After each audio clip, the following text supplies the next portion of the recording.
I'm Randy and I make candy, and today I'm making Smetzels. What?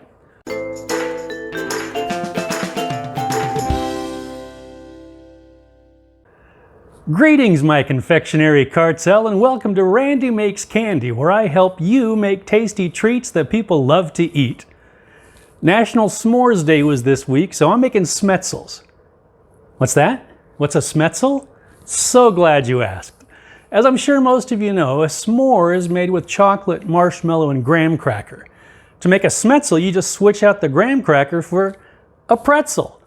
S'more with pretzel equals Smetzel.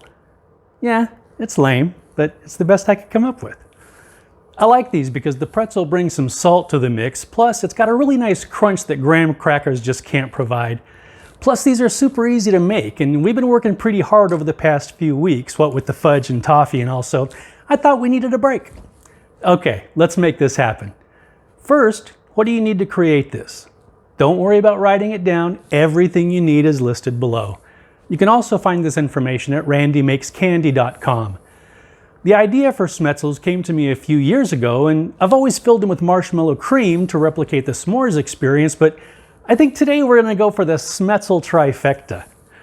For ingredients, we're going to use peanut butter, chocolate hazelnut spread, marshmallow cream, some pretzel chips. You can play around with this and use different types of pretzels if you want. A while back, I took some pretzel rods, dipped them in marshmallow cream and chocolate, and made Smetzel drumsticks. Just have fun with it. And of course, you need something to dip your Smetzels in. I'm not using my favorite Ghirardelli's here. This is just generic candy coating. It's not as good as Ghirardelli's, but I have this and I'm out of the good stuff and I'm too lazy to go out and get some more, so here we are. You'll also need a glass bowl for melting the candy coating, something to put the spreads on the pretzel chips. It doesn't have to have a cute little croissant handle, but you know, couldn't hurt. And some parchment paper to put the Smetzels on after they're dipped. And that's it. Okay, let's make some candy. Put your spreads on your pretzel chips. Again, have fun with this. If you have anything that'll stick to a pretzel, go for it. If you come up with some spreads that you think work well, please let me know in the comment section. When I opened the jar of hazelnut spread, I noticed that it wasn't as thick as the marshmallow cream or the peanut butter, so I had to put it in the fridge for a little bit to help it thicken up enough to stay on the chip. Melt your candy coating. I'm using the chocolate with the marshmallow and peanut butter and the vanilla for the hazelnut, but you can obviously combine them in any way you'd like. I'm only doing a few here, so there's no need for the heating pad to keep things melty like I showed you in the Butterfingers video. One of the many reasons I like these is that they're so quick and easy to make. And if you want, you can just make one or two. Much less of a commitment. I just do the spread and chocolate on half of the pretzel chip, then use the other half as a handle. You could put spread and chocolate on the entire chip using a dipping fork if you wanted, but I kind of like the way they look with the pretzel showing. Once they're dipped, place them on the parchment to set. As I was dipping the hazelnut covered chips, I noticed that the hazelnut was kind of melting into the vanilla coating just a little bit. I think if I was to do this again, I'd put the pretzel chips into the freezer for a bit after I put the hazelnut spread on them, just to let them really set up well before dipping. Or just embrace the swirl. I mean, they don't look bad as far as I'm concerned. I had some chocolate left over, so I raided the pantry for some dried cherries and dunked those in there. Now, since the marshmallow and peanut butter Smetzels are both coated with chocolate, I thought I'd differentiate between them with a little vanilla drizzle. Again, super easy. Put your Smetzels on a cooling rack, place some parchment or a Silpat under the rack to catch the drips. Put a plastic bag in a jar or a mug or something. Melt your coating and put it in the bag. Cut off a tiny corner of your bag, tiny. Give it a test, and if it's too tiny, go ahead and make it bigger. Do a little test run first to make sure the drizzle is sized to your liking, adjust as necessary. Squeeze the coating out of the bag while you're moving it across the Smetzels. If you're fancy, you can call this piping.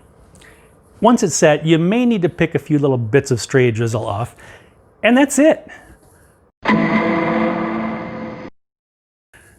Okay, these are ready. Let's try them out. We'll start with the classic Smetzel.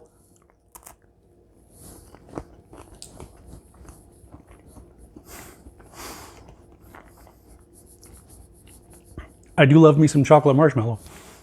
Nice little crunch there, which you may have heard. Little salt.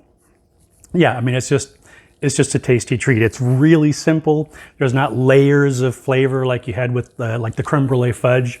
But this is, it's a nice treat. It's just a nice, simple little treat. We'll do the peanut butter. Wait, that's not the peanut butter. Yeah, that's peanut butter because it got the drizzle on it. I'm looking forward to this one.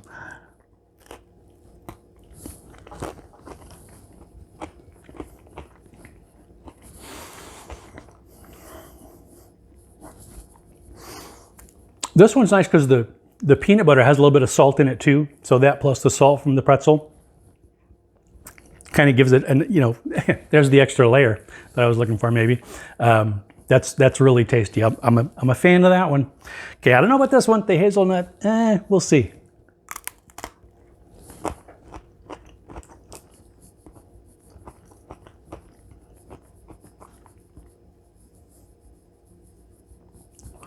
It's actually a lot like the original Smetzel with the marshmallow and the chocolate, because you got the white chocolate and then the chocolate in the hazelnut spread, but then there's that little bit of hazelnut at the end there. So again, actually these are a little more nuanced than I thought. The original Smetzel, pretty simple. The peanut butter and the hazelnut, it's got a little more going for it there. So I mean, I like them all. They're simple and easy to make. Why not? Just go, you know what? As soon as we're done here, go make some Smetzels. If you enjoyed our time together, please like, share, and subscribe. Click the bell if you want to be notified when new videos come out. I'd love to hear about your results if you try to make some Smetzels, as well as suggestions for what you'd like to see in future videos. And I really do think it's significant that stressed, spelled backwards, is desserts. I hope you join me next time.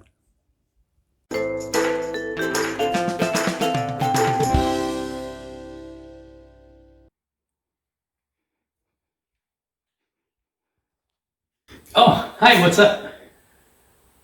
Oh, bloopers? No bloopers today, sorry. Come back next week.